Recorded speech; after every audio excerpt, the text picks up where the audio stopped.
وہ دن یاد رکھنے کے لائق ہے جس دن اللہ پیغمبروں کو جمع کرے گا، پھر ان سے پوچھے گا کہ تمہیں کیا جواب ملا تھا۔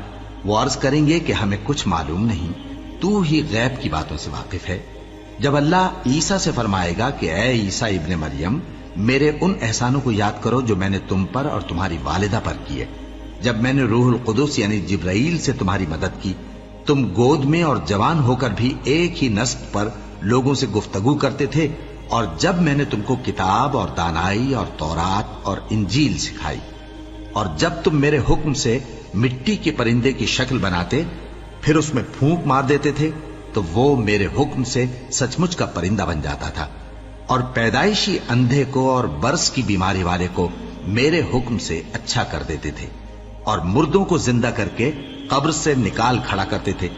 اور جب میں نے بنی اسرائیل کے ہاتھوں کو تم سے روک دیا، جب تم ان کے پاس کھلے ہوئے نشان لے کر آئے، تو جو ان میں سے کافر تھے کہنے لگے کہ یہ تو کھلا جادو ہے۔ اور جب میں نے حواریوں کی طرف حکم بھیجا کہ مجھ پر اور میرے پیغمبر پر ایمان لاؤ، وہ کہنے لگے کہ پروردگار، ہم ایمان لائے، تو شاہد رہی ہو کہ ہم فرما بردار ہیں۔ وہ قصہ بھی یاد کرو جب حواریوں نے کہا کہ اے عیسیٰ ابن مریم، کیا آپ کا پروردگار ایسا کر سکتا ہے کہ ہم پر آسمان سے کھانے کا خوان نازل کرے؟ فرمایا، اگر ایمان رکھتے ہو تو اللہ سے ڈرو۔ وہ بولے کہ ہماری یہ خواہش ہے کہ ہم اس میں سے کھائیں اور ہمارے دل تسلی پائیں، اور ہم جان لیں کہ آپ نے ہم سے سچ کہا ہے، اور ہم اس خوان کے نزول پر گواہ رہیں۔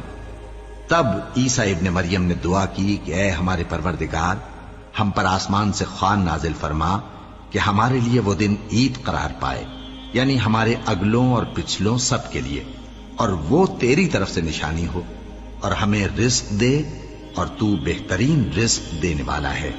اللہ نے فرمایا، میں تم پر ضرور خوان نازل فرماؤں گا، مگر جو اس کے بعد تم میں سے کفر کرے گا اسے ایسا عذاب دوں گا کہ اہل عالم میں کسی کو ایسا عذاب نہ دوں گا۔ اور اس وقت کو بھی یاد رکھو جب اللہ فرمائے گا کہ اے عیسیٰ ابن مریم، کیا تم نے لوگوں سے کہا تھا کہ اللہ کے سوا مجھے اور میری والدہ کو معبود مقرر کرو؟ وہ کہیں گے کہ تو پاک ہے، مجھے کب شایع تھا کہ میں ایسی بات کہتا جس کا مجھے کچھ حق نہیں۔ اگر میں نے ایسا کہا ہوگا تو تجھ کو معلوم ہوگا، کیونکہ جو بات میرے جی میں ہے تو اسے جانتا ہے، اور جو تیرے جی میں ہے اسے میں نہیں جانتا۔ بے شک تو علام الغیوب ہے۔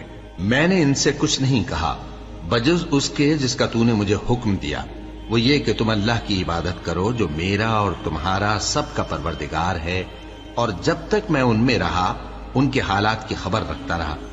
پھر جب تو نے مجھے دنیا سے اٹھا لیا تو تو ہی ان کا نگراں تھا، اور تو ہر چیز سے خبردار ہے۔ اگر تو ان کو عذاب دے تو یہ تیرے بندے ہیں، اور اگر انہیں بخش دے تو تیری مہربانی، اس لیے کہ تو ہی غالب ہے، حکمت والا ہے۔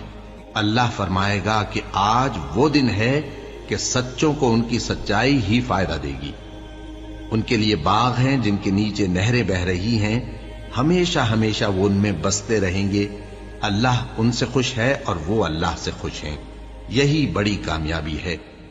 آسمان اور زمین اور جو کچھ ان دونوں میں ہے سب پر اللہ ہی کی بادشاہی ہے، اور وہ ہر چیز پر قادر ہے۔